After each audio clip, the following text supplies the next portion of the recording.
అందరికీ praise the lord. అంశం Ruth జీవిత చరిత్ర.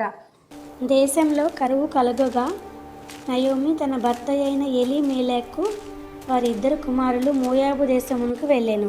నయోమి తన భర్త చనిపోయిన తర్వాత వారి ఇద్దరు కుమారులు మోయాబు స్త్రీలను పెండ్లి చేసుకొనిరి. ఒక దాని పేరు ఓర్పా, రెండవ దాని పేరు రూతు. 10 సంవత్సరములు నివసించిన తర్వాత నయోమి కుమారులను కోల్పోయెను. తర్వాత మోయాబు దేశము విడిచి వెళ్ళుటకై ఆమెయు ఆమె కోడళ్ళను ప్రయాణము చేసిరి. నయోమి తన ఇద్దరు కోడళ్లను చూచి, మీరు మీ తల్లుల ఇళ్లకు తిరిగి వెళ్ళుడి అని చెప్పాను. వారు ఎలుగెత్తి ఏడ్చి, ఓర్పా నా అత్తను హత్తుకొని ముద్దు పెట్టుకుని అక్కడి నుండి వెళ్ళిపోయెను. రూతు అక్కడనే నిల్చుండెను. అప్పుడు నయోమి, నీవును వెళ్ళము అనెను. అందుకు రూతు, నా వెంబడి రావద్దనియు నన్ను విడిచిపెట్టుమనియు నన్ను బ్రతిమాలు కొనవద్దు. నీవు వెళ్ళి చోటకే నేను వచ్చేదను. నీ జనమే నా జనము, నీ దేవుడే నా దేవుడు. మరణము తప్ప మరి ఏదైనను మనల్ని వేరు చేయదు అనెను.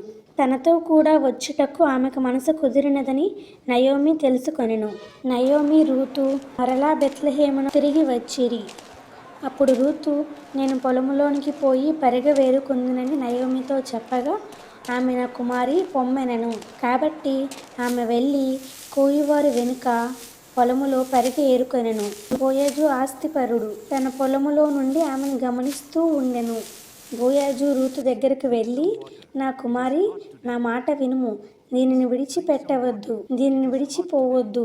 ఈ పొలములోనే ఏరుకొనమని చెప్పెను. అందుకు ఆమె సాగిలపడి తల వంచుకుని, ఏమి తెలిసి ఈ పరదేశినైన నా యందు నీకు కటాక్షము కలిగెను అనగా, బోయజు ఇలా అనెను, నీవు నీ అత్తకు చేసినదంతయు నాకు తెలిసెను. నీ తల్లిదండ్రులను నీ జన్మభూమిని విడిచి వచ్చితివి.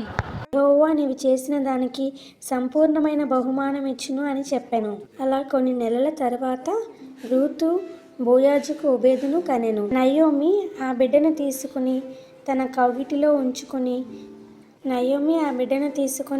కౌగిట ఉంచుకొని వానికి దాదిగా ఉండెను. ఈ ఓబేదు యెషయాని కనెను. యెషయా దావీదును కనెను. ఈ వీడియో మీకు నచ్చినట్లయితే లైక్ చేయండి, షేర్ చేయండి, సబ్స్క్రైబ్ చేసుకోండి.